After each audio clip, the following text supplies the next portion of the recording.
shift. We had an amazing morning, amazing afternoon. How are we even going to top all of this? It's a good question. I think we're going to find out, though. We are going to find out. Yeah, coming up in just a couple minutes, Rachel. Oh, I'm afraid to pronounce it. I have Maria syndrome. Lancaster. You said Lancaster. Lancaster. Yes. And with Magnificent Midlife Podcast. And we're so excited to find out what we're in for. Yeah, she's got 2 Jesses with her. Okay. I saw Jess squared. Jess squared. That's right. Welcome, guys. Oh, thank you. This is exciting. Hello. Yeah, I'm so looking great to have y'all. Yeah, I'm looking forward to see what's going to happen. I'm going to get some water and maybe a baby blanket because I don't know what's going to happen. Baby blankets are always helpful. Yeah. Always helpful. We hope that you feel like you want to know what's happening after we're done talking. That will be a good. Got it. I like that.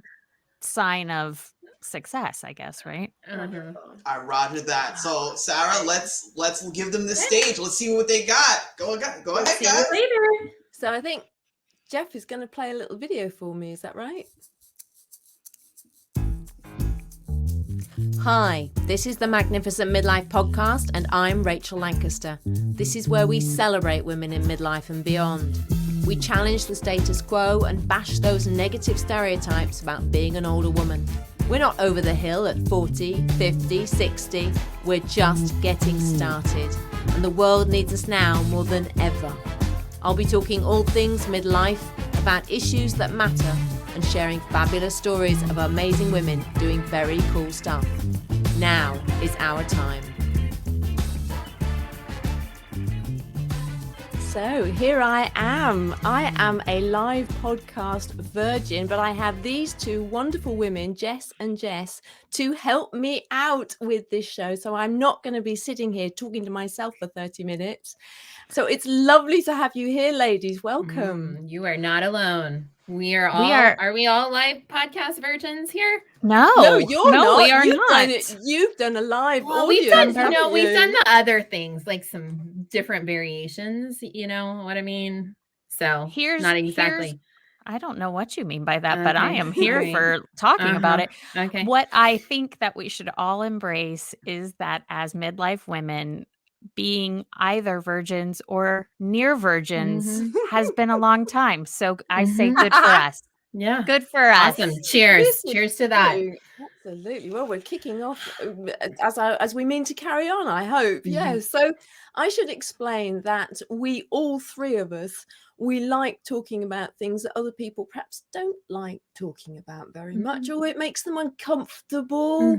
But we like to talk about these things, don't we? Yeah. So in fact, we first connected talking about the big M word, the very magnificent menopause, didn't we? Yeah, we did. And it was quite a connection, obviously, to bring us here. I learned about the best lube to use in menopause. That is one of my big takeaways from that episode, Rachel, and that it is not something that can be bought in the US, that you have to order it from Amazon, and it comes from the UK. So it comes from Germany, I think. Yeah, that's Germany. Germany. Oh, yeah. They're the ones who've got the best lube. Even more serious. They've got the ticket on the whole menopause thing and the Magnificent Menopause midlife thing. So I wonder, like, Rachel, how are you feeling about midlife right now? Well, this is what I want the world to know, because I am well through menopause. I'm 14 years through menopause, and I feel great. I feel really magnificent. And that's why I get really excited when I've got younger women, and I know there are younger women in the audience, as well as my guests here. And I get very excited to be able to share this message with younger women, because I think a lot of women get very scared about getting older. They get very scared about menopause. It's the end of meaningful life as we know it. Well, it isn't. It really isn't. And I went through that process and that period, and it was very difficult. But now I'm like, I think it's amazing. I really do. And so my podcast is all about sharing stories about magnificent midlife and beyond women, because there's always an and beyond, because I don't think it's ever too late for any of us to be doing anything. So this is 40s, this is 50s, this is 60s, this is 70s. You're never too old, and it's never too late. No. You know what I learned from my therapist the other day? What did you Tell learn? us. Which I feel like you talked about this when we had our conversation, but I had maybe like menopause brained it out. And she reminded me the other day of like, we have two really creative times in our lives. Mhm. And the first period of time is when we're in our teens and our early 20s, because we don't understand that, you know, the world doesn't revolve around us. So we don't think that we have any limitations and whatnot. So we can just create and create and create. And then the second time is when we are really like in our 50s and our 60s, because as you talked about a lot and really broke down and explained to us, like you're not putting all of your energy into creating eggs and all the other things, you know, and menses and all that jazz. You're freed up to start creating so many other things when you're at that point in your life. And she was like,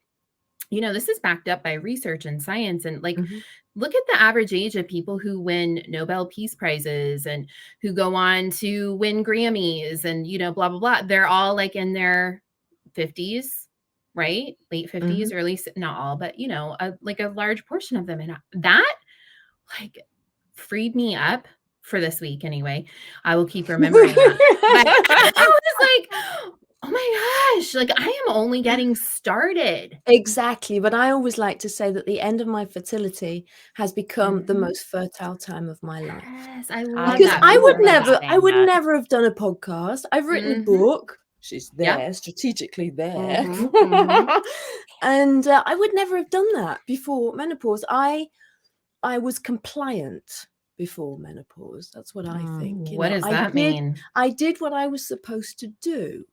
What are you supposed to do? Well, I had the job and I had the children, well, a child and then stepchildren, and I looked after everybody else and I behaved.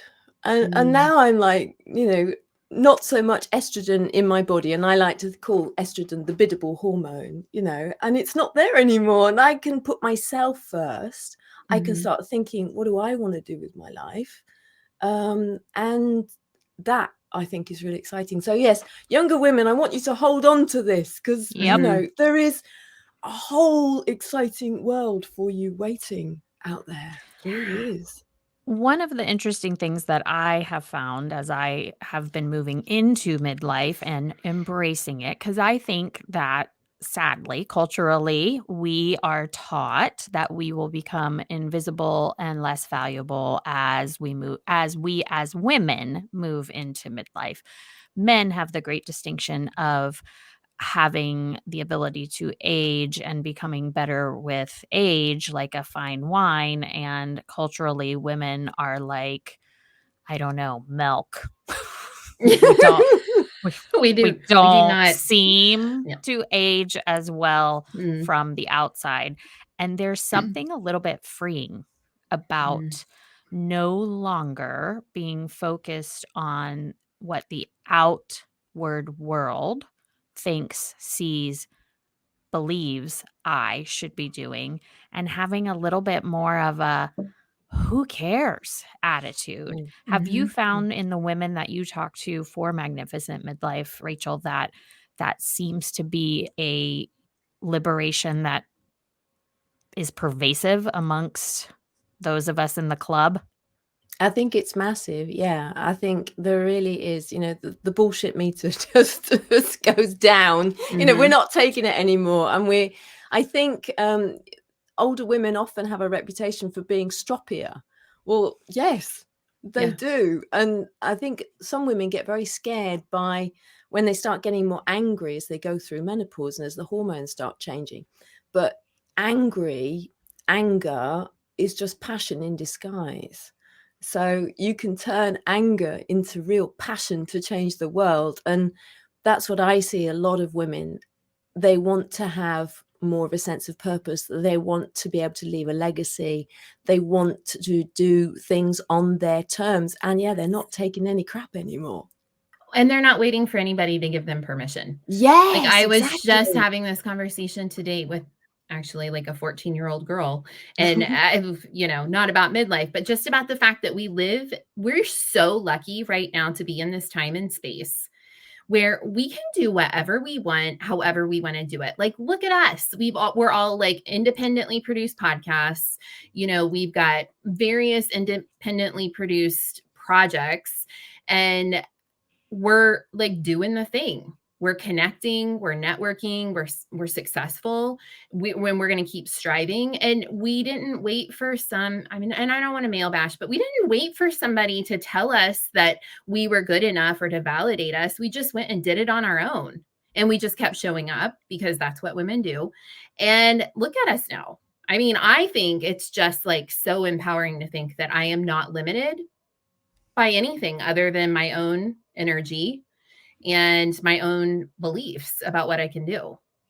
So, but that's where we can run into trouble though, because around, this in midlife, we lose our confidence, and imposter syndrome, the peak of imposter syndrome is around menopause, because we've had all of these negative narratives, as Jess Kay talked about, we've had it from birth, that we lose our value, we lose our beauty, blah, blah, blah. What is our role? When we're not there to reproduce anymore, what's our role?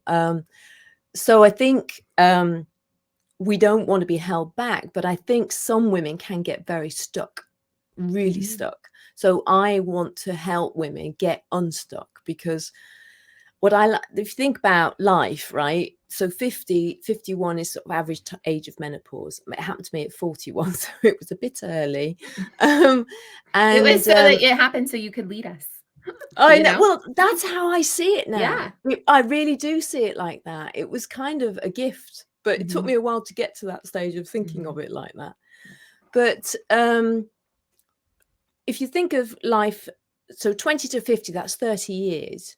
Most people have achieved quite a lot in 30 years. If you think of average life expectancy as being 80, 82, 83, that's average. So let's aim for 1995.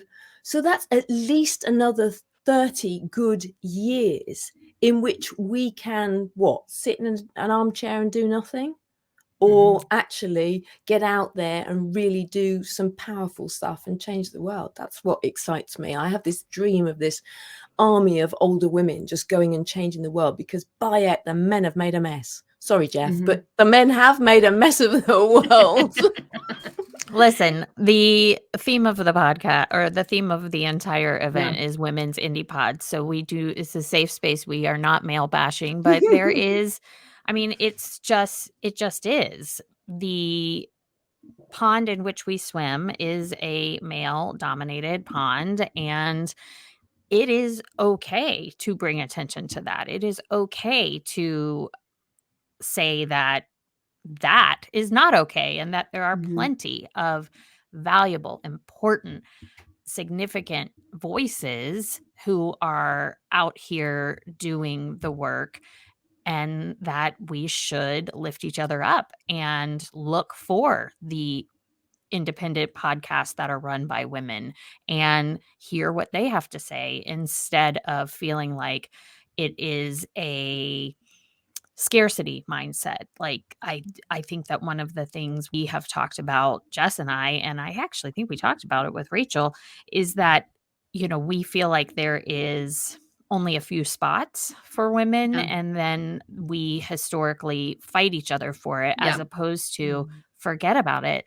If there's not enough spots for all of us, let's make a new spot. Let's go to a different place. And I do think that you have to make room for everybody in that space, that the Gen Zs, the millennials, the Zennials, the Gen Xs, and the boomers, like we have to be open to all of the different experiences. And midlife is a pretty huge experience, and nobody talks about it. No. No. It is huge. And that's why I'm so delighted that we get to talk about it, because it kind of gets brushed under the carpet, doesn't it? And yet it is a very big transition for women, and it's a powerful one, and I think it's a positive one.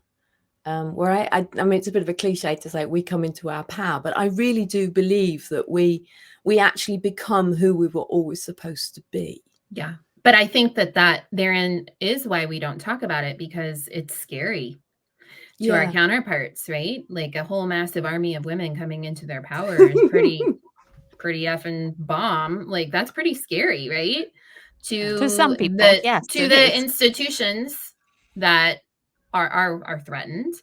It behooves the patriarchy to make us feel like we don't have any value or worth when our bottoms and breasts start sagging and we can't no longer fit into our What are you pants. talking about? I mean, I was just looking She's at talking mine about before I mine. came here.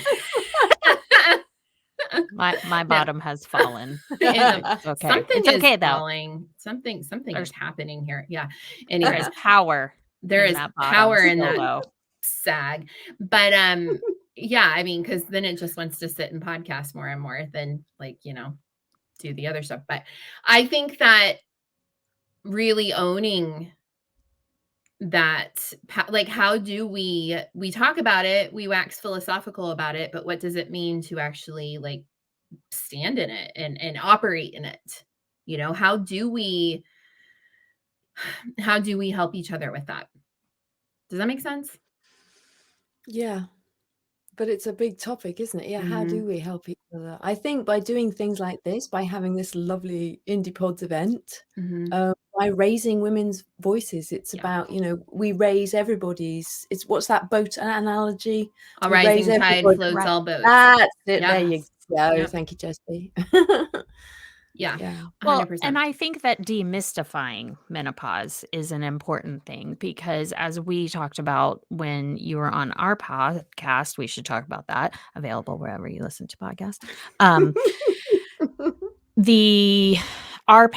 We certainly didn't hear about menopause from our matriarchs growing up, and it was something that you were supposed to quietly suffer through, and maybe you would get tips behind closed doors, and you certainly weren't talking to your doctor about it, and normalizing that you do not have to quietly suffer through anything, and that there are actual actionable things that you can do to improve your physical, mental quality of life despite not having estrogen in your body. And I think that work in and of itself is tremendously helpful to demystify this ho-hum Eeyore feeling that I think is pervasive about midlife. And that's a lot of the work that you do, Rachel, is kind of just ripping the curtain back and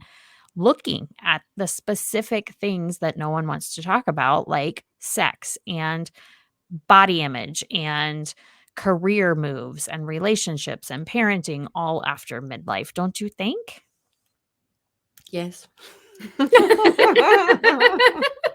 Yes, I Yeah. do. I do. Yeah. What's been the highest high and the lowest low Of midlife? for you? Of midlife, so far? for me? Yeah. It was definitely not being able to have the second baby that I wanted. So that was pretty shitty, to be honest. Yeah. Because that's how I found out about that I had the early menopause diagnosis, was because I was trying for another child, and him indoors had a vasectomy. So before he had the snip, might want to do a cringe alert now, Jeff. Before we had the snip, I thought I ought to go and check to see if my hormones were all That's right. not a level 10. That's like a level put it like a 5. 7. Yeah. So I went and had the test, and then I was literally, the doctor said, you have the hormonal profile of a postmenopausal woman. I was like, what? And in terms of self-esteem, that the image that came into my head was dried up old prune. Yep. I don't know if that works on Yeah, the other side of the pond. I think that gets it. Yeah, But it that's does. how I felt. Nobody Mhm. has said that to me, but that's how I felt. And I allowed that diagnosis to impact who I was and everything. So that was a really difficult time. But then I changed my diet and I changed my lifestyle, and then I got my periods back. And that then taught me how much impact we can have on our hormonal balance if we put in place certain things, which are often not very popular. Mhm. And I don't like them Like- either, like cutting out the caffeine and the Mhm. sugar Alcohol. and the alcohol. Which is We really a bit know. boring, you know. Mhm. So I try not to labor the point, but it depends, you know. So if you're suffering badly, Yeah. you might want to reduce them. If you're not, if you're fine and nothing's happening at all, then You carry mean on. you're not spending like a week, crying in bed? Like, does that happen to anybody else? Anybody? No. Menopause? No. I mean, I don't know. There's I lots I of think- reasons why you might be Uh, crying in I bed for a know, week. I Just, know. I don't know. Yeah. Menopause True. is certainly, perimenopause Part is of certainly it. one of them. Yes. And I am perimenopausal, just making that announcement right here today on whatever day this is. And It's a boy, does that Saturday. feel good. That feels good. Yeah. I think that, I think we need guidance and we need education and which is what you do 150,000%. But we need more of it, because you can't go into your doctor. Like, even I love my OB-GYN. She's awesome. She's like my age. The first thing she wanted to do is slap me on contraceptives. Right. And I was like, yeah, that doesn't feel right. So I didn't. I keep picking up the prescriptions. Isn't that weird? I've got, like, if anybody needs them, I've got them all in my closet. 2 years of the God. birth control pill in my closet that I haven't taken. That's weird. I should Wow. stop Jess doing is that. running a side hustle. I do, if anybody needs it. Low estrogen. You But want the estrogen? You want the yeah, estrogen? I know. Well, Me. actually, you could come over here and do a roaring trade, because we can't get a hold of it over here. So What? there's Why? there's going to be a black market soon in HRT. Yeah. On Breaking There news. hormone replacement therapy? Why? I don't know. Well, I think it's Brexit, actually. It's because we left the Oh. European Union, and now we have Yeah. problems getting our drugs, our Mhm. legal drugs, and probably Mhm. have difficulties getting the illegal ones as well. Which brings me, funnily enough, to your recent podcast, which you did Yes. about pot. Yeah. Just there's a complete sideline there, but let's talk about pot instead of menopause. How about that? Okay. Well, I think Well, pot does help menopause. Actually. it does. Yeah. CBD is known to be helpful, Mhm. and it certainly What is calms us the down. status of weed in the UK, Rachel? Is it legal or It's not legal, but I think you can have a little bit in your possession and you won't get into trouble for it. okay? That So sounds another very, woman, like, independent podcaster, Mm. Ellen Silver, has a fantastic podcast called How to Do the Pot. And it is completely focused on educating women of all ages on the different strains and the ways in which CBD and cannabis can improve your life from a stress, sleep, sex, mental Chronic health pain. standpoint, chronic pain. It is fantastically interesting. I learned a ton when we talked to her, and I learned a ton from listening to it. and it is also something that people are uncomfortable talking about, but is a knowledge is power thing. Like, Mhm. pretending that menopause doesn't happen and we shouldn't talk about it doesn't stop it from happening. Pretending that weed is not being used doesn't stop it from being used. And I think that, one of the things women of our age group are embracing is our voices and being willing to talk about more things than maybe previous generations. So Mhm. we are the leaders, Jess. I mean, obviously Rachel was I an mean- actual leader, but we too are also the leaders of leading the Yep. charge of this army of women, saying, I'm waving my menopause flag here. I was like, what are we doing here? I'm What are we waving it. doing? I don't have one, but I'm gonna get It's- one it's that the says we the sat on invisible one men. side and the menopause flag. It's not invisible. None of this is invisible. Yeah, I think that I love a good fight. So I'm all in all day. I hate every fight, day. by the way. I I mean, hate yeah. conflict, and I will start crying as soon as conflict comes up. But I Blame did that on the just learn menopause. that there is a stress release hormone in tears that Mhm. we actually benefit from. So Mhm. being a Which crier is is why now my a week in strength. bed crying is like self-care. Yeah, I mean, Yeah, absolutely. right? Yeah, you can do Like that. You can 100%. do I mean, that. it's not a If week, it goes maybe a on, day. It's like a if it day. goes on a bit longer than that, you probably want to be careful Okay. and Yeah, I don't know. get some help. So there's a lot going on. Okay, so how to do the pot? What else? What else helps us? Lubricant. Lubricants. Oh yes, and They also had an episode on sex toys, which Yeah. I Vibrators. need to get. I need to get that guest onto my podcast. So I'd like Batsheva, to. she's Batsheva all of it. Marcus is I've 60 already years emailed old. her, but she's not getting in touch with me. So Well, I did you need tell to- her that really you were one popular. of? Yeah. Okay, all right. Well, I did. we'll She's get on Very that. popular. She's 60. She is magnificently in her midlife, and Yes. she is unapologetic that a vibrator is a must-have for every single woman, no matter every single woman who is of age to menstruate, no matter their age, and then post menopause as well. Yeah. So I Yeah. am a massive fan. I think every woman should have one, and every menopausal woman should definitely have one. Mhm. And they're completely liberating. And Because why if stop anybody, with one? did you say Exactly. that you don't Variety. have one, Rachel? no, I have loads. I have a Oh, whole thank God. collection. Oh my God. I thought that you I was gonna like, say I that need to doesn't get feel one. very No, on I have brand. a whole Okay, well, we'll send. collection. Yeah. Okay, well, are you gonna do an episode on that? Yeah, with Batsheva, That's what right? I want. That's what I Yeah. want. Yeah. Yeah. Because We'll make a I few think calls. they Yeah. are, please. And they are a massive help when Yes. things do start changing, which if we listen to I've just done my 100th episode, and I invited the first man on my podcast, and it was my husband. I haven't listened to it yet. Him How- of has the it been come reverse out? vasectomy, and which didn't work.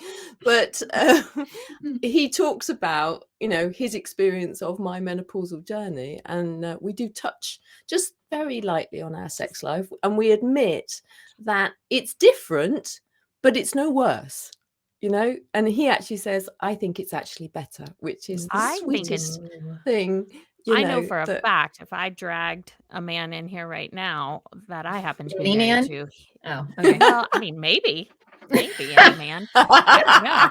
That I am sexier now than when he first met me, for sure, because Booyah. there is a confidence and a understanding of self that Mhm. really helps in the bedroom, behind the mic, parenting, in my friendships. I mean, it's great. Mhm. Wait, parenting and friendships? But like being In my confidence, like Oh, got it. the- Sorry, I thought we were at still this on sex. age, Yeah. would be weird. Well, I wasn't mean, tracking. I yeah, think that's I right. think that's a good point to say thank you, audience, for listening to us. And Jeff, can you take it away with our outro, please? Thanks for listening to this episode of the Magnificent Midlife Podcast. If you enjoyed it, please subscribe, follow, and share it. Also, giving a 5-star review really helps get the word out. You'll find the show notes at magnificentmidlife.com. That's also where you can get my book, Magnificent Midlife, Transform Your Middle Years, Menopause, and Beyond. Make the very best of your next chapter. Help me change the world, one magnificent midlife woman at a time.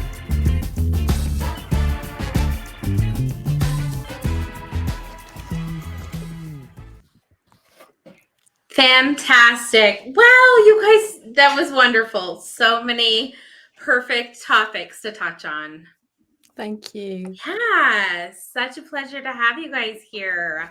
Thank you. Thanks for having us. Yeah, we'll be following you and stalking all of your socials Please and all do. the good stuff. Absolutely. Take Can't care. get rid of us that easy.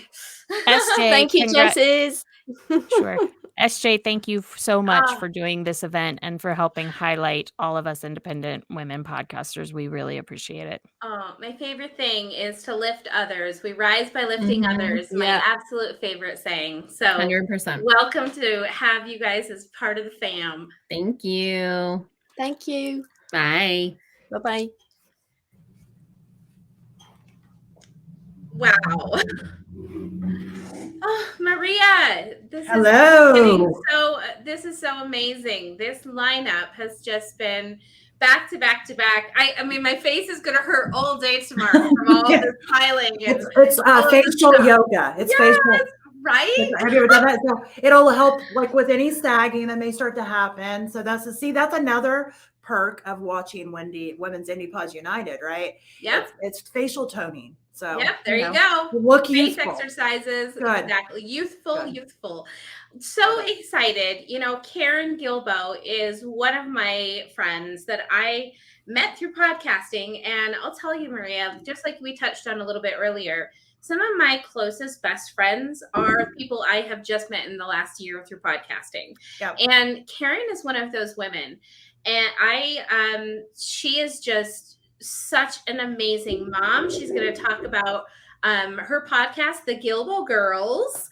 So cute. I So have not heard great that cover. yet, but it's on my list. I'm excited about it. Oh, she's incredible. Hello. Thank you. Hello, Karen. Wow. How are you all? I just want to say So thank good. you so much for having me on. I'm so honored. And SJ has been amazing. She's been one of my mentors like from the start. So I just want to say thank you for that. So Heart. That just makes me feel so good. You know, it's like I said earlier, it's my why, right? I can't imagine not doing things to help others. It's my mission in life. So honored to do that, and so excited to hear what you have planned for this evening, Miss Gilbo. all right. Shall I begin? You shall begin. Please do. I'll begin.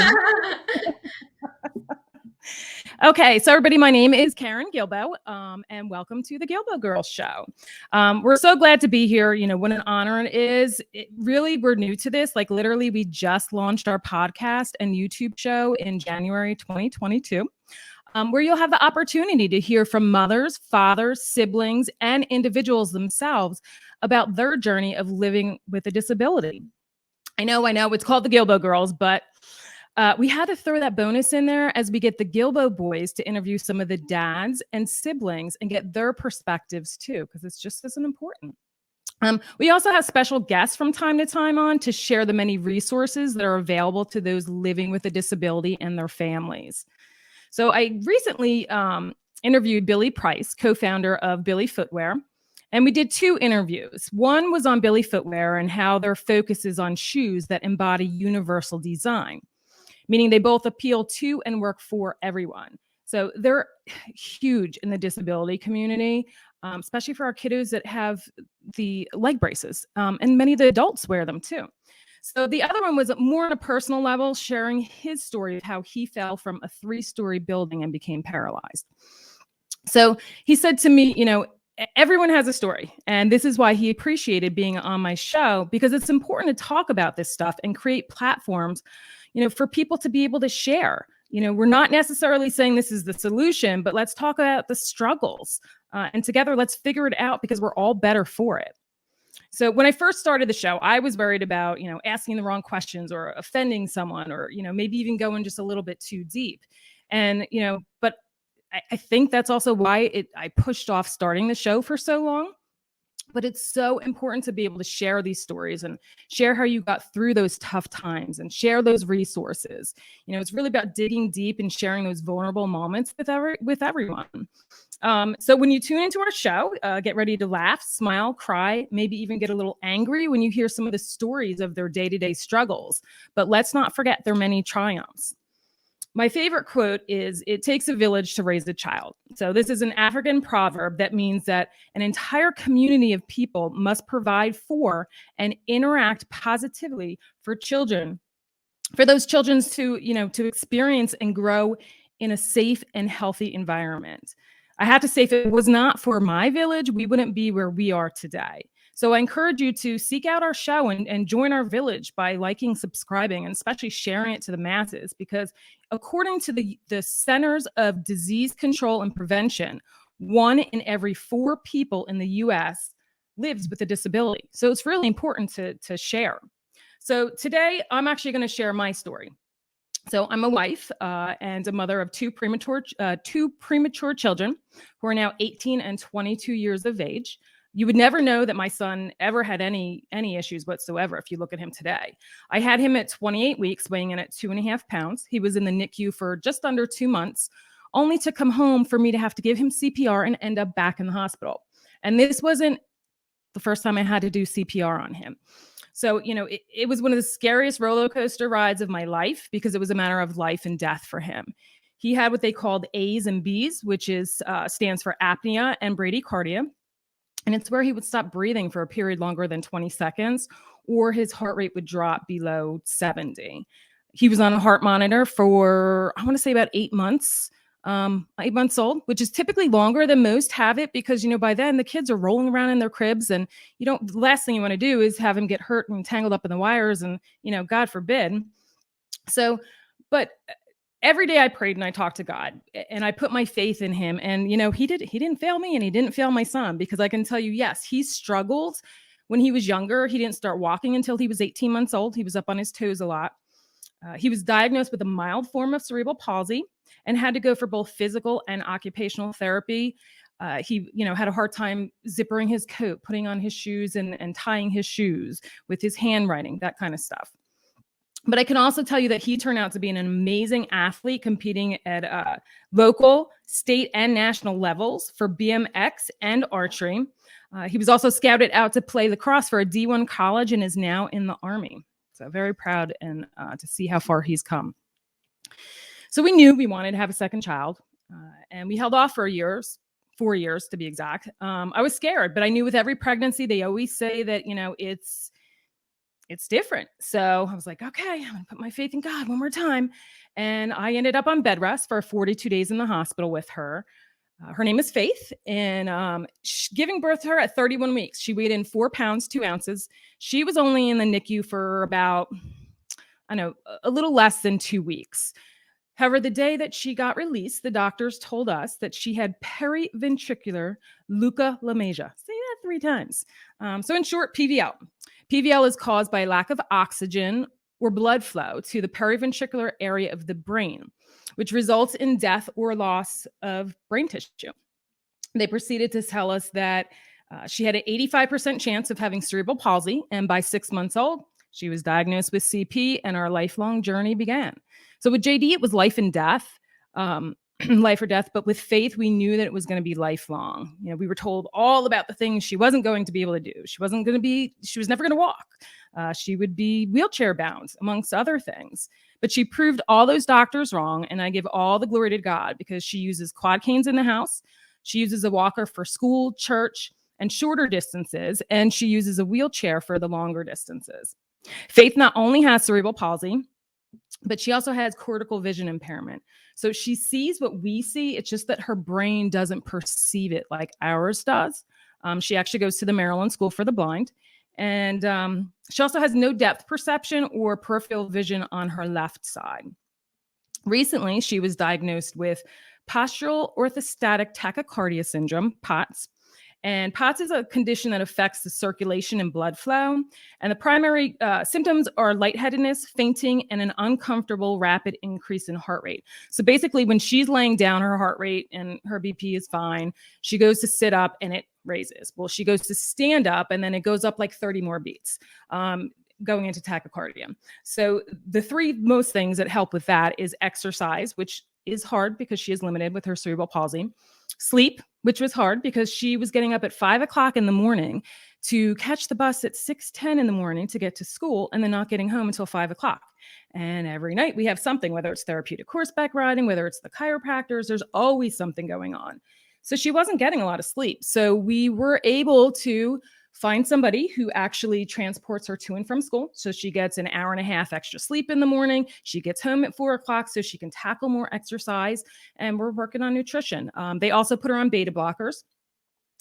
And then she was also diagnosed with epilepsy when she was about 7 years old, but she was able to overcome it and no longer suffers from seizures.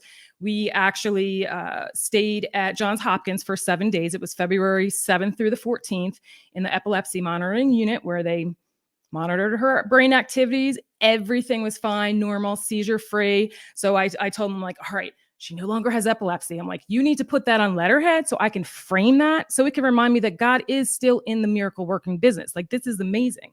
And since she's been off of her Triliptal, so many things that symptoms and side effects that she had from it has lifted, and it's like she's a whole new person. So it's really awesome.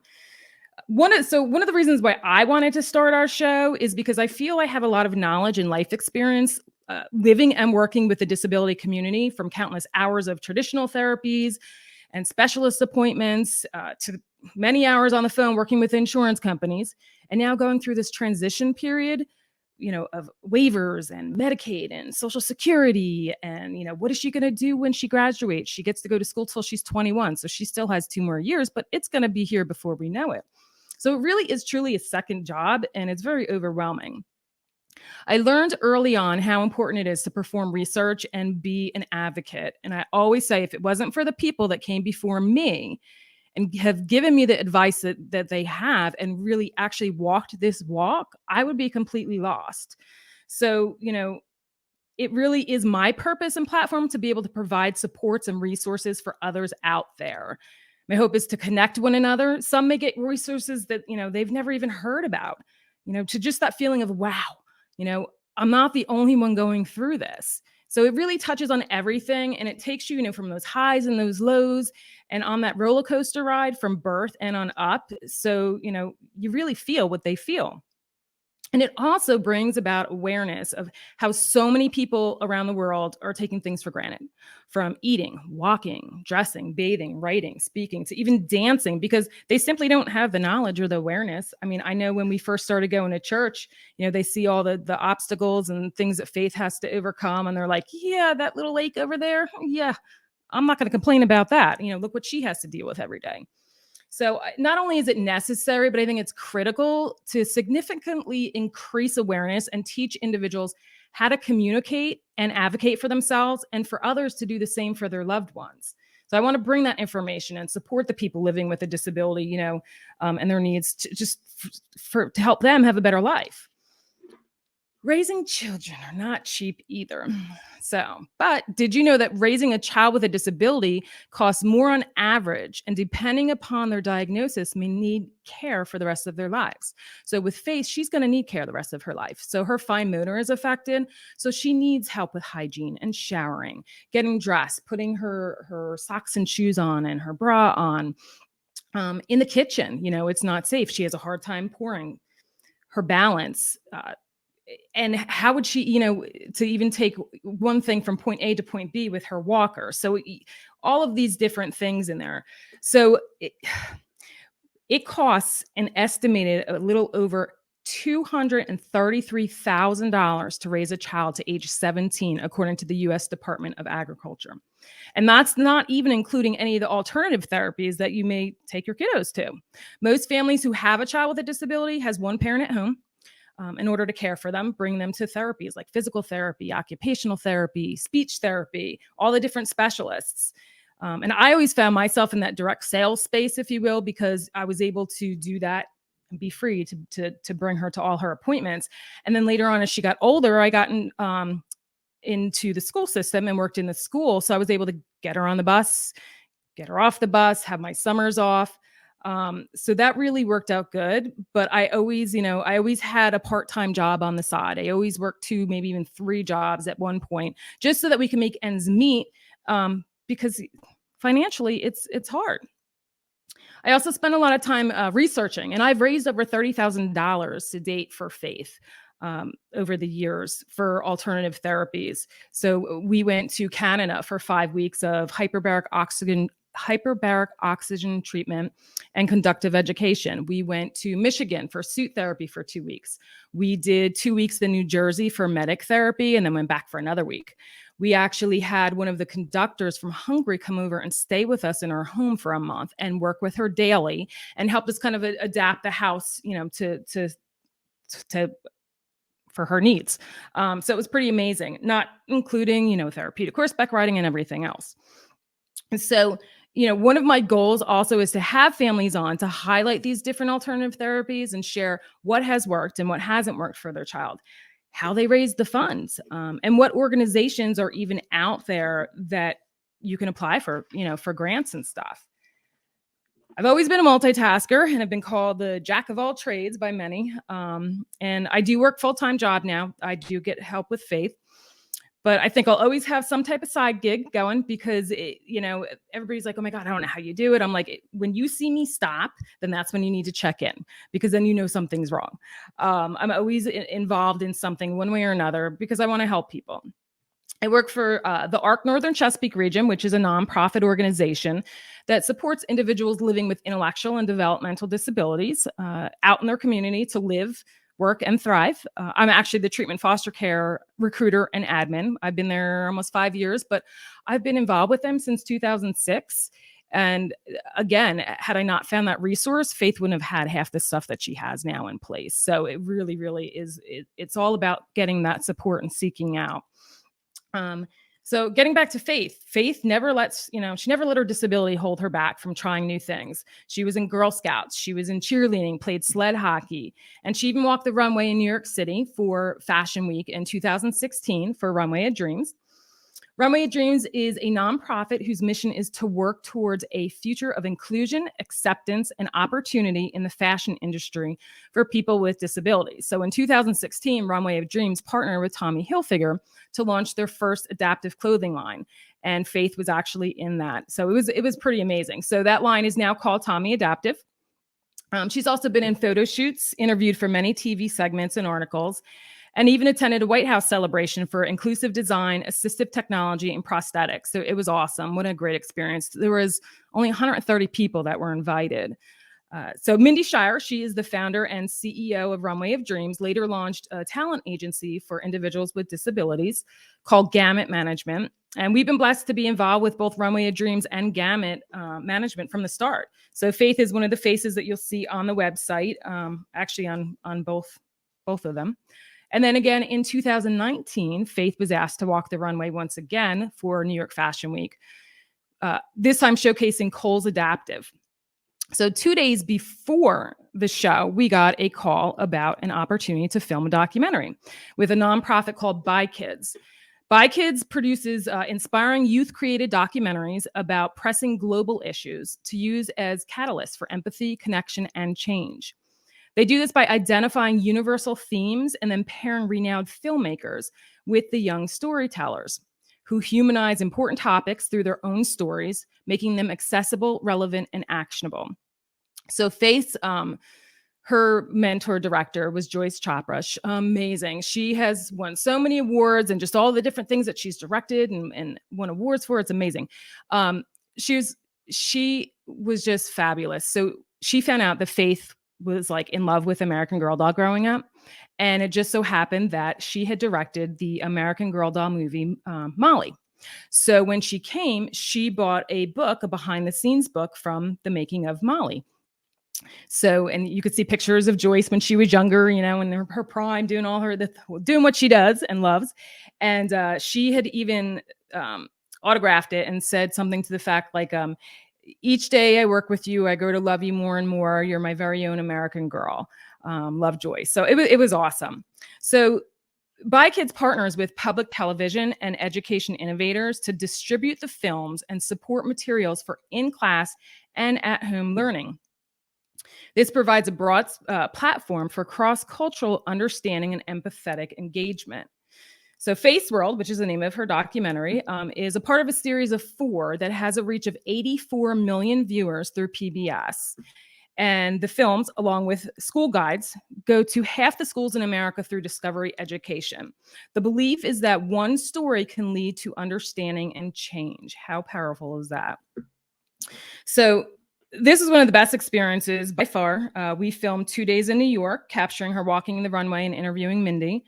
Then they came to our home and filmed for about another 7-8 days It aired on PBS last April. You can Google that, Faith's World PBS, and it'll pop right up and you can watch that. And it shares a glimpse into her life of living with cerebral palsy and epilepsy, which she no longer has, and cortical vision impairment. We filmed at the Maryland School for the Blind, iFly, because she loves iFly, so freeing. Physical therapy. She had a few of her friends over who also have cerebral palsy, interviewed them. And it's gone on to it has gone on to be shown and has won several awards at different international film festivals. She's had articles with Scholastic magazine and one coming out with the Mellophone, just to name a few. She's also was a Best Buddies ambassador for 2 years for the state of Maryland and is now on the National Advisory Board for Path to the Future through the WNet. So many people, when they see her, they're like, make a big deal. Oh, you're such a celebrity and you're a movie star. And she doesn't like that. She doesn't like the tension. She just goes into herself. Plus, she has some social anxiety. And she's like, I don't want to be a celebrity. I don't want people to, think that. And it was awesome because there was an interview that we did with Tokyo when her documentary was chosen to be shown at the Japan Prize. And there was a brilliant clip of her stating, I don't want to be a celebrity. I want to be an advocator. And it was even had it in captions in Japanese. It was pretty cool. But I mean, hello, it's all about advocating, so it's just brilliant. So I believe it's a gift that God gave her to be able to advocate for herself and others in the disability community. And if she didn't have her disability, she would have never had these amazing experiences or have met half the people that she's met today. As for me, over the years, I've been a member and chaired our county Special Education Citizens Advisory Board. And every state has them. They may be called a little bit different. But I work both with a special education director and team of professionals across the county alongside the families. I had a seat on the Maryland State Planning Council on Developmental Disabilities, and I've taken numerous classes and helped facilitate those classes on increasing knowledge of the rights and responsibilities for parents of children with disabilities. My passion truly is helping, and what better way than to create a podcast to highlight the disability community and have this platform for individuals to come and share their story. And take them through that walk and that journey on that roller coaster ride of emotions. The key is really to let others know that they're not alone and give them the resources and the tools that they need to help guide them along the way. So with that being said, I do work full time, 40 hours. I take care of Faith along with the household chores and all of that. So I only committed to launching 2 episodes a month. So it releases on the 2nd and 4th weeks of the month. I'm also a certified My Intent Maker. And gift all of my guests a token with a meaningful word where I actually hand stamp with a hammer and 1 stamp at a time, their word into a token. And then I ink it and I put it on a bracelet, anklet, necklace, keychain. And then what I do is I take those little clips and I release those on the 1st and 3rd weeks, sharing their word and why they chose it and why it's important. Because, words are very powerful and we're very inundated with so many things going on in the day that sometimes we just need to sit back and just breathe and be in the moment. And, finding that word that's meaningful to you and having that daily reminder is really, it's a great thing to have. So I do that. And then I just tell them, to watch the episode in full, tune in next week. So what you'll find on our episodes is my husband and I will interview parents. Faith and I will get on and we will interview the individuals themselves with disabilities. And then right now I'm doing the sibling interviews because my son is, stationed away at, in the Army. So once he gets back, I think it's important that I want him to do some of these, as well, because, most of these kids are siblings are left out of a lot of things. And I think it's important for his voice to be known and heard as well. So let me see. So just be sure to tune into our podcast. It's the Gilbo Girls Show, which is down below. It's GUILB as in boy, AULT girls, GIRLS. You can find us on Facebook, Instagram, Twitter, YouTube, all the podcasting platforms, all at the Gilbo Girls. And I just want to thank everybody for letting me share my story. And I hope that you come on over and if you know anybody that is willing or wanting to share their story, have them email me send me a short bio and why they want to be on the show and what they want to share. So it's all about sharing. Sharing is caring. So thank you all for having me on. And I'll wait for SJ to come back. Fantastic. Karen, I had the pleasure of interviewing you, Joyce, and Faith, and that, is how we became so close. And just the inspiration that you feel from Faith and her drive just to be such a great advocate for her, for the other people in the disability community. It just absolutely warms my heart. And I'm so glad that you were, here to share all of those stories with us. So inspirational. Thank you for your hard work, Mom. Thank you. Thank you for recognizing me. All right. Well, I guess I'm going to hop off.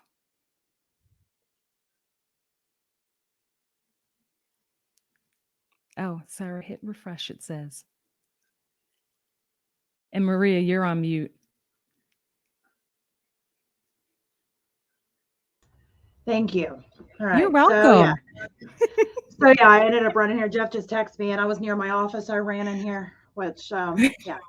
So anyway, yeah. So up next, I guess we have the Alchemist Inkwell, which first of all, I absolutely love that name. There's Sarah. Hey, I guess because I've already been on here since 7 a.m. that I had to refresh my page. That's all right. Wow. So yeah. Oh, I know. I'm like, I was in here right outside my office door and I ran in here because I was getting ready. I was setting some stuff up because I was going to make a video later. And I already had this pulled up in here. Jeff texted me. He said, "We need you now." So I ran through the door. But then I was muted. So I'm like, and she was like, "Oh, you Maria." And I was like, "Oh, that's how that goes." So you know what? That's what happens. It's like when you have such a long day, like your brain, it just does things. It does things. So yeah, isn't that the But it's truth? been a great day. I mean, it's one of those things that, you're exhausted at the end of the day, but you're like, wow, what a rush. So cool. Absolutely. Absolutely. It was so nice to have you on today, Karen, and share all of that fun stuff. And I obviously am going to be in contact and following up with you and seeing all the great things. And congratulations on all of those awards for those film festivals. I mean, just so proud of you guys. Amazing. That's awesome. I need to listen to your podcast. I've got it on my list. I'm always like adding, I make little lists in my notes in my phone of podcasts when I hear. I'm like, ooh, I want to listen to that. And there's several of them from the day that I have not heard, and I love that. It reminds me of the Gilmore Girls. So yeah. I will never forget it because I always loved the Gilmore Girls. So every time you say it, I'm like, it reminds me of the Gilmore Girls. So. Well, there you go. Love it. Relatable, content. That's what everybody wants. They want to feel relatable and comfortable being able to learn and, get the feels from all of it. So absolutely bringing it today. All the women just bringing it 100%. Absolutely. Yay. Love it.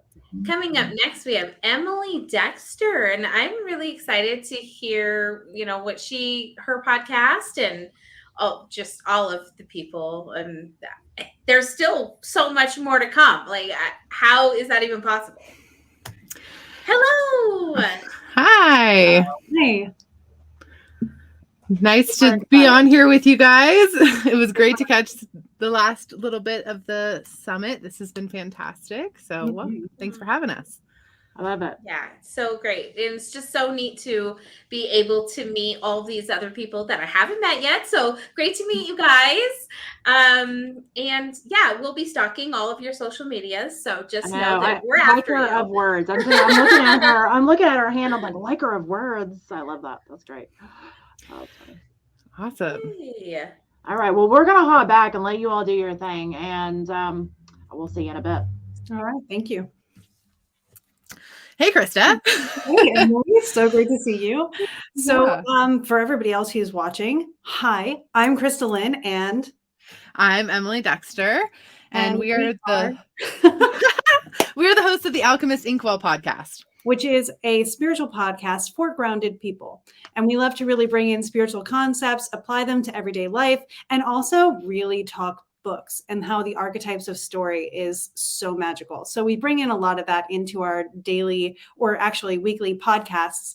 And today we're going to do just like a mini preview podcast episode so everybody can see kind of how we roll.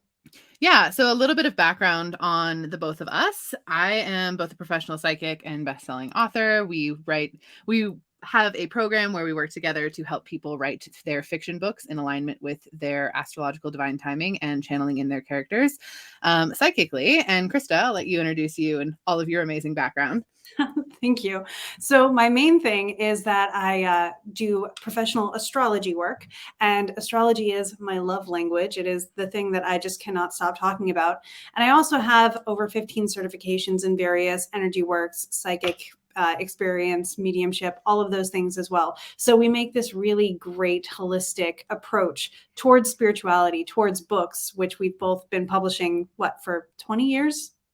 A really long time. I think combined, we probably have like a combined 30 some years in the publishing industry, which is really a lot.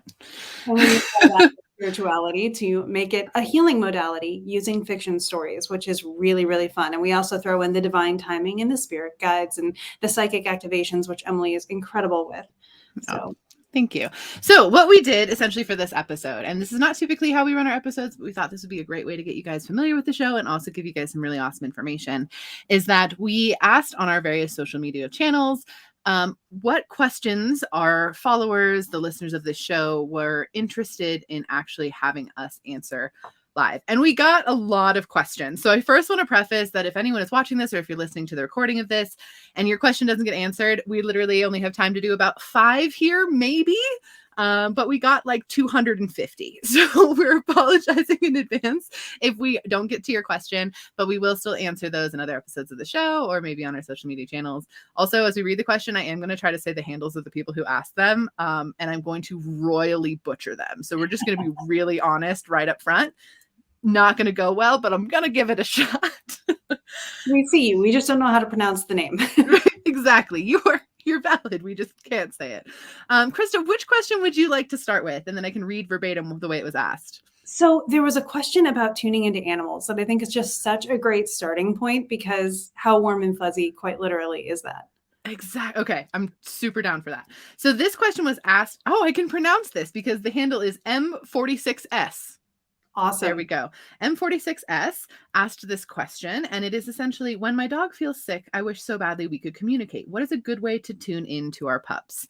Krista and I are both massive animal lovers, and animal communication, I know, is a deep passion of both of us, and we have a lot of experience in it. But I'm going to let Krista start because she actually runs a dog-friendly coffee shop and has 2 corgis, so I feel like she should go into that zone first. My husband would know all about just naturally, almost unconsciously communicating with especially dogs. He's a master at that.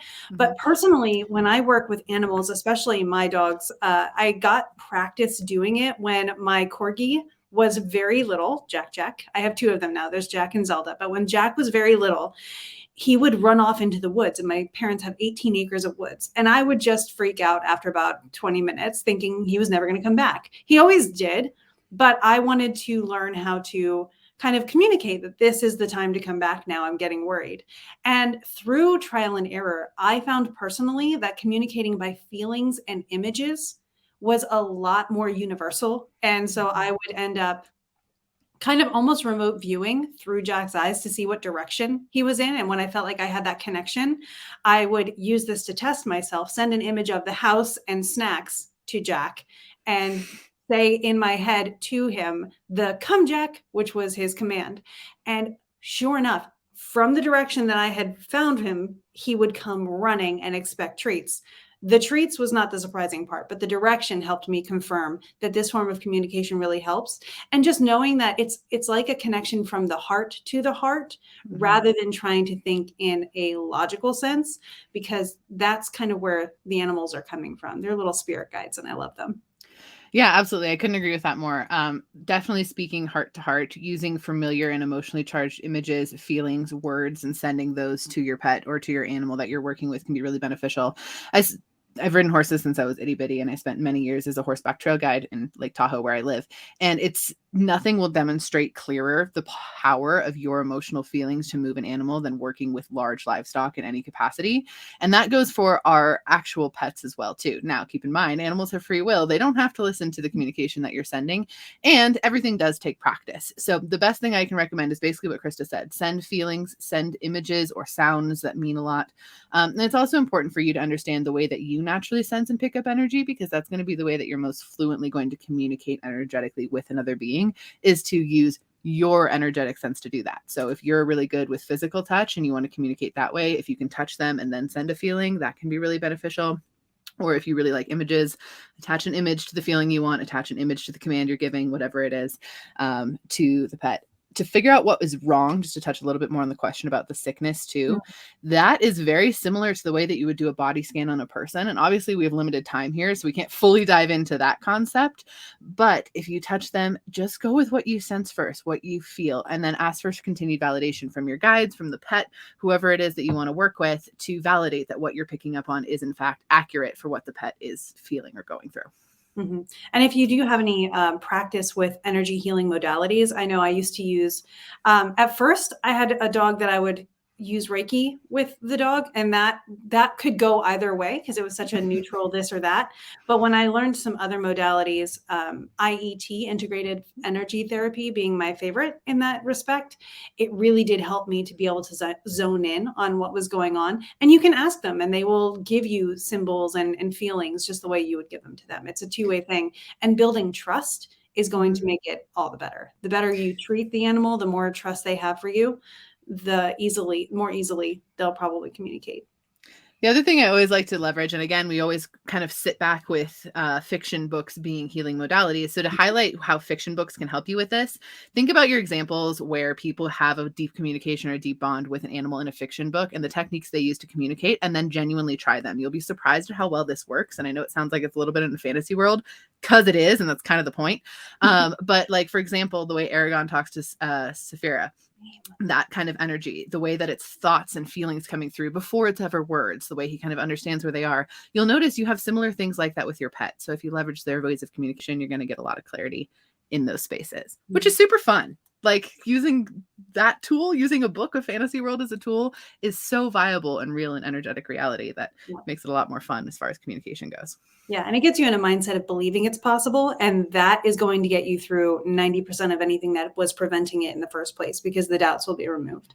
Yeah. And the more you grow as a person, the more your ability to use your psychic abilities and therefore communicate with your pet, et cetera, is going to expand. But this is a great question to start us off on. Yeah. Like super fantastic. So where do we want to go next with our kind of questions in this space? So do we want to dive into the astrology of twins question? I want to make sure that that I address I did some extra research on this and then worked really hard to be able to consolidate it. So yeah, so we got a bunch of questions about astrology, and this was one that we were like, oh, we actually have never talked about that. I am not an astrologer. Krista is both a world-renowned astrologer and astrological magician. She's incredible. So I'm going to read the question, and she's mostly going to talk because I don't really know what to say here, but it's still really valuable, and I'm also very intrigued about how she answers it. So this question is from Alaya, I think, _T. Again, I apologize if I got that wrong, but it says, I am an identical twin. Our astrological birth charts are extremely similar, though we are two completely different people. How does this work? Which is such a good question. And there's so many elements to birth charts and astrology that are so much bigger than just like, I'm a Gemini, that's your sun sign. There's so many different things there. So Krista, please tell us about astrological birth twin chart situations. It would be my honor. This is not an uncommon question, and it is literally an age-old question. It goes back at least 2,000 years. I did some research today and found even Cicero was asking this question a very long time ago. So fortunately, that's given us a lot of time to investigate this.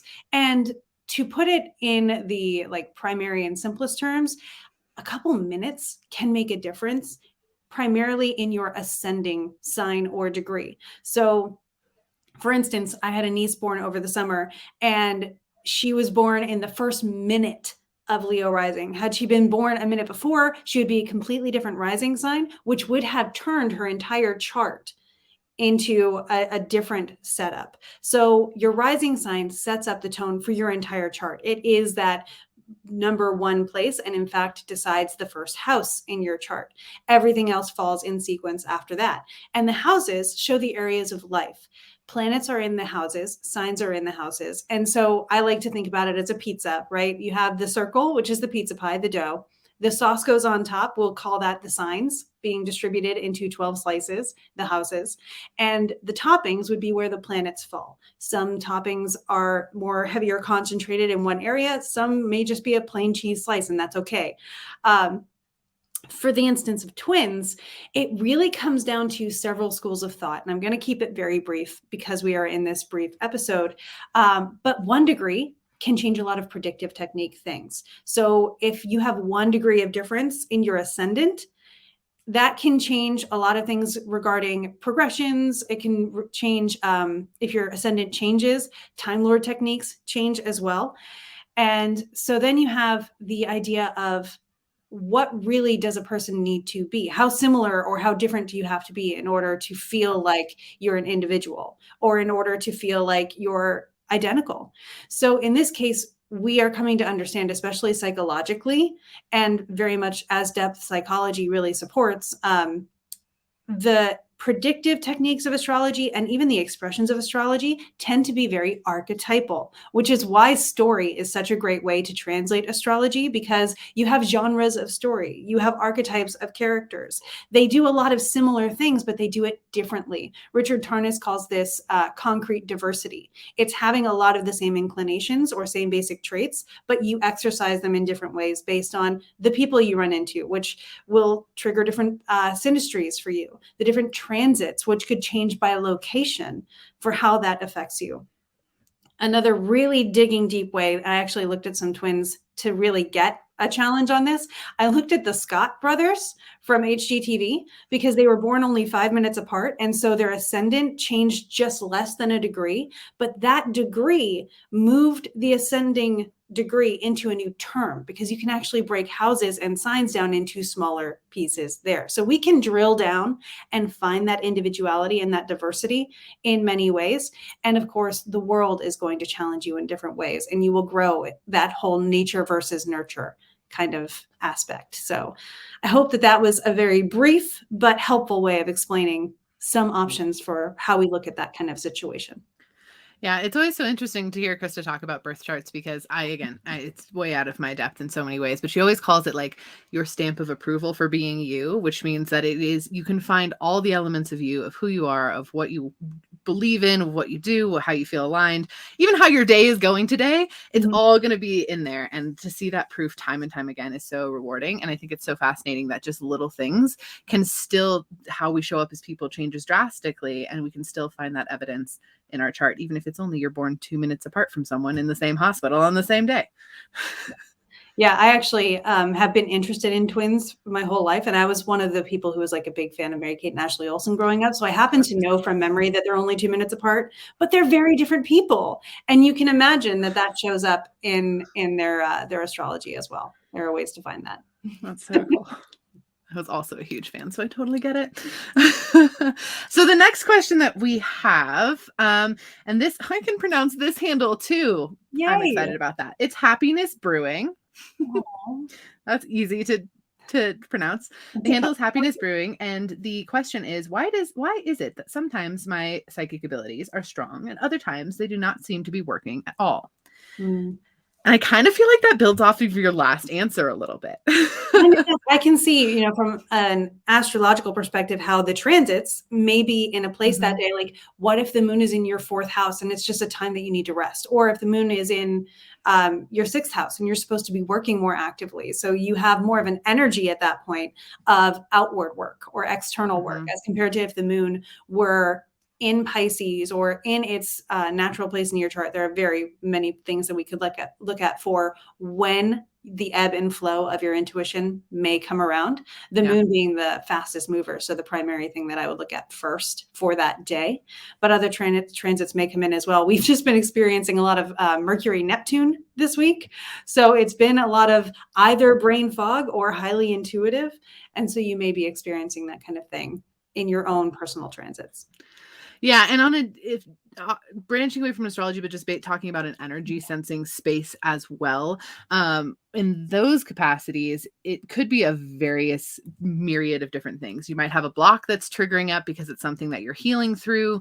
Your energy might just be really depleted. You might have been sacrificing a lot of your energy throughout the week, and right now is not the right time for you to tune in. You might be trying to pay attention to a sense that isn't necessarily yours that you're aligned with. For example, if you have a lot of claircognizance where you just know stuff, but you're really trying to force clairvoyance where you can see images, that might lead to you feeling like it's not working. And genuinely the block that, oh my gosh, my abilities aren't working right now, or they could be taken away at any moment, that in and of itself is a block. And most time when people say they're unstable, or some days they don't work and some days they do, I'll look at that block first as something we can pull and release to help you heal through to experience things more concretely.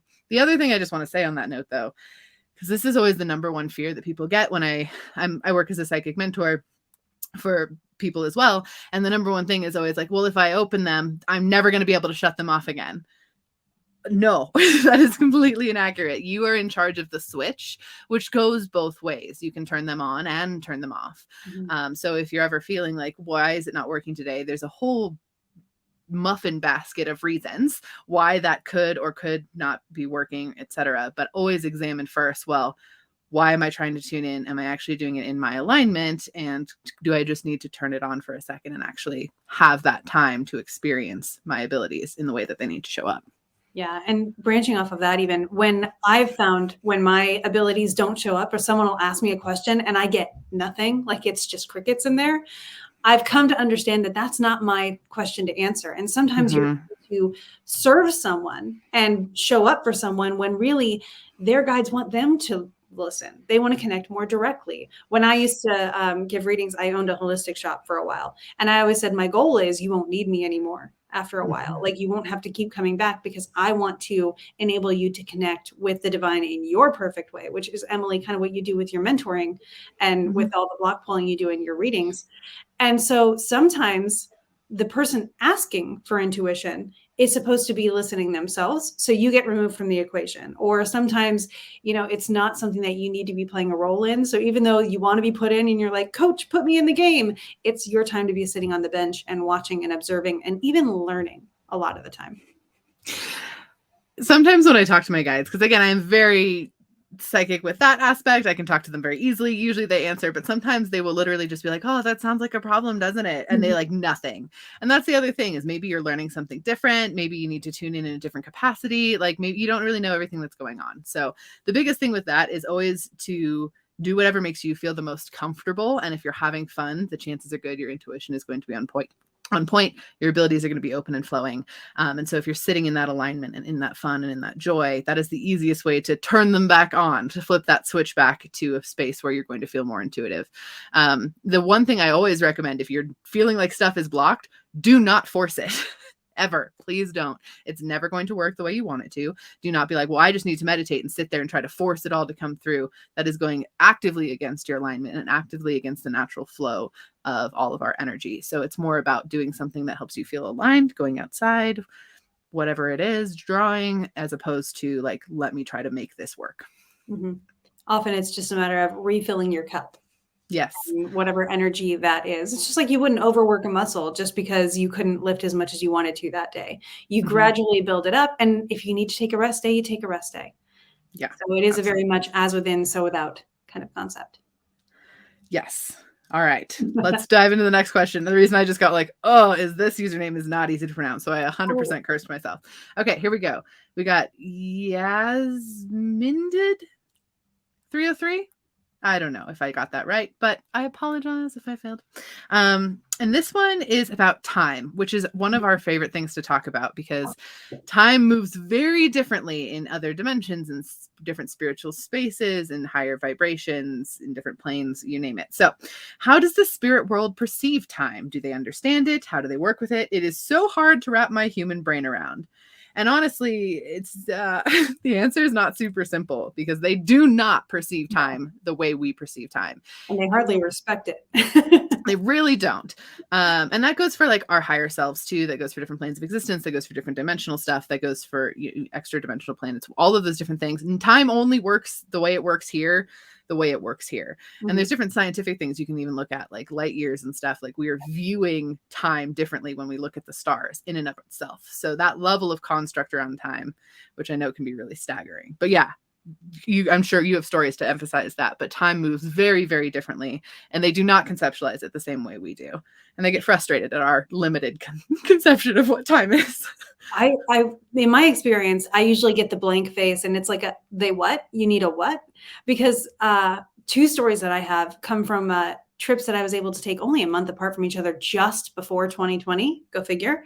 They ended up being very activating. You can imagine, but at one point in Israel and at another point in a pyramid of Egypt, I ran into these beings, and I was talking to them about like, how long have you been here? Who have you been talking to? And at one point, the beings would say like, oh, I've always been here. I'm here now. I'm like, it's all the same. So a moment is everything. And in fact, I believe theory of relativity actually speaks to that as well. That light actually exists outside of time anyway. And if we consider light to be something that is a little bit more what we can see from the higher planes or other dimensions, then it exists outside of time, light beings and all that stuff. So for them, it was sort of, well, what do you mean? What's time? And there have been times where I'll say, I need an answer to my guides, like, guys, I need an answer by tomorrow. And they're just like, what does that mean? What's tomorrow? Like you have the answer. You just haven't heard the answer yet, but it's there. And so bridging that gap between the fact that it does exist, but then that I have to get to it or they have to help me bridge that is usually pretty comical. So for them, it's like everything is all at once. And it's just a matter of where you are in the timeline. I love Doctor Who for this. Speaking of stories, it is really wobbly, timey-wimey. It's not linear. It's just all at once. And whatever you happen to be picking off the buffet at that point is what you're experiencing. So that's kind of how I've experienced it. But what about you, Emily? The easiest way to wrap your mind around it is to not think about it. Like, if I'm going to be 100% honest, like, it's one of those concepts in spirituality that can be delved into so deeply and through so many different channels and avenues. Like, go with whatever makes you feel the most comfortable, as long as you're still connecting in the way that you want to. You don't need to understand how they perceive time, because you're not doing stuff to help them. They're tuning in to you. So they kind of have more of an emphasis on how to understand how to work with you, since you're the one reaching out, they're trying to help you, whatever, navigating. So that's always my biggest suggestion. They definitely don't understand time the same way. They have the capacity to do so once you explain it extensively for your guides and those kind of things. But anyone who's ever worked with like paranormal stuff or channels ghosts or is a medium will tell you, like, most of the time after people have passed, if you channel them in like actively, which happens quite often for both of us, they have no idea how long it's been. They're just like, yeah, I've been around. I'm watching you still. I still care. But they don't have the concept of that. And that's fine. They don't need to. Or, again, ghosts oftentimes don't know how long they've been passed, etc. So no, time does not move the same. Not at all. Not in the slightest. And they definitely don't conceptualize it in the same way. I think our final question before we wrap up here and get to tell you guys how you can continue to listen to the show is really fun. It's, again, kind of an astrology based one that we can both talk about energetically as well. And this one is from Lori Skies Roper. I think that's her handle or their handle. And it says, how does one find comfort during a Saturn return? So Saturn return is such a vicious question. Everyone, I only just got out of mine. Emily, I know you're in yours right now and handling it super gracefully. So Emily is a great example of how to handle it well. Because I've been watching and I've been like supporting as much as I can and cheering her on this whole time. But how to handle a Saturn return is to know that you are in a time where a lot of your life is being deconstructed so that it can be rebuilt fresh. So when something appears to be falling apart, know that that is creating space. I kind of like to think about it as like a Jenga tower. If the tower was not going to support you, I would rather it fall apart before I'm trying to stand on it. So anything that is going to support you will probably get reinforced. It's not always all bad. Some people get a lot of support. And it's not necessarily always that you didn't do enough up until that point. I've heard that one a lot. Like, I must not have done a good enough job setting myself up for success in the first 27 years of my life. And now it's all falling apart. Sometimes it's really cool to get a fresh start. I completely pivoted. I did a lot of great stuff that set me up for something, but my vision was too narrow for what I ended up doing. And I've worked with some very influential individuals who, when this individual was going through their Saturn return, they wanted me to do their chart. And I was honored. And I said, this is coming up. Be aware of this kind of stuff. And they said, I'm super spiritual though, like literally a student of Deepak Chopra. So lots of time put in, lots of wisdom gleaned. But they said, I've done spiritual work. I'm sure I'll be fine. And it's like they believed they could get a pass. And sure enough, right around their Saturn return, I watched their social media and they took a pivot and went from one focus to another. But it was so empowering for them because they got to open up a new aspect of themselves, step into that rite of passage, that coming of age moment. So this is your training montage in your story. Certainly not the end of everything, but it is that invitation to adventure that happens in a story. So And it's, yeah. Well, all I was going to say is it was always going to happen, which means you're fully equipped to go through it. Like it was always going to be, it was always going to happen. You were always aligned to do this. This was in your highest and best. And so that doesn't always necessarily mean you're going to find comfort, because a lot of times we grow out of discomfort. So unfortunately, there's nothing where I'm going to say, here's how you can find the best way of comforting, other than knowing it's going to end. You're always meant to go through it, and focusing on things like manifestation, especially when it comes to like energetic manifestation. So focus on energies you want to call into your life, whether that is energies of what it would feel like to be in a new home, or energies of where you want to go in your career, or even just looking back at the energies of who you were before versus who you are now, and establishing what you still want to take going forward. Those are the best ways to, I think, find some comfort in that space.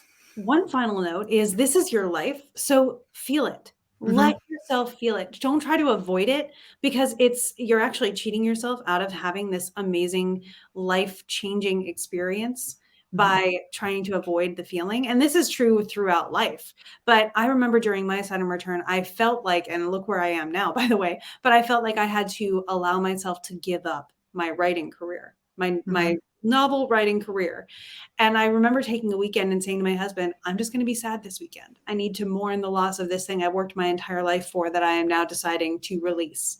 And I was very sad, but it moved that block, that limiting view, out of my way, so that I could do a lot more with a lot more support and a lot more of my skills that I hadn't been appreciating up until that point. Yeah. So just know there will be a tomorrow. There will be something beyond this. And right now, your only job is to let yourself honor your feelings. And that's okay. Absolutely. And thank you guys so much for tuning into this little mini episode. Thank you so much to the Women's Indie Podcast United Summit for having us on. It's been really absolutely wonderful and super duper fun to get to be here. If you guys want to listen to our show, we are on all podcast platforms. Again, our show is called The Alchemists Inkwell.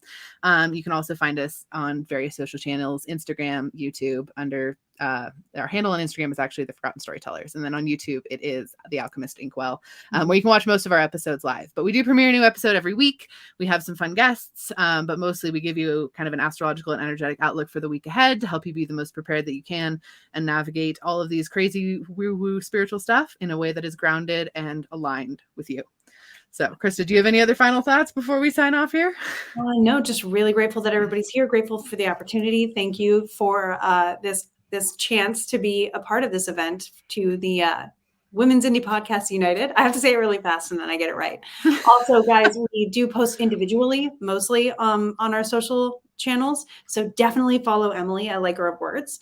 I'm at The Real KristaLyn, and we have a really good time collaborating and doing individual things. And we are here for you in all the various ways. And should we try to end it the way we end the podcast? Oh man, I don't know if we can line it up. I don't think we should, but I'm just going to sign it off by saying, like, you guys are all very magical and we're really excited to be here. And we're super excited to continue to yeah, well, listen to the episodes, and we're excited to see who else is talking this evening. And this is a really fun summit. So yeah, that's where we're at. Wow. Thank you, ladies. You've really brought it. I mean, I just think everything was so fascinating. Wonderful questions from your audience. Thank you to your audience for bringing those questions so that we could all discover those answers and things. The pet one, had me already in chills at the very beginning. So it's so incredible. And what a neat way to be able to help the community and help people by, showing them how to have that inner strength, that inner look within to know really what's best for you. So just a wonderful time tonight. Thank Well, you. just afternoon tonight somewhere, I'm on the West Coast, so it's a little afternoony still for me, but oh. Yeah, thank you so much. It's definitely our goal to make everything as accessible as possible. So that's what we. Yeah, so you need to reach out to them, find all your astrological and spiritual needs, it sounds like, to be met. So check out their podcast and all of your socials and everything. Thank you guys so much for being here.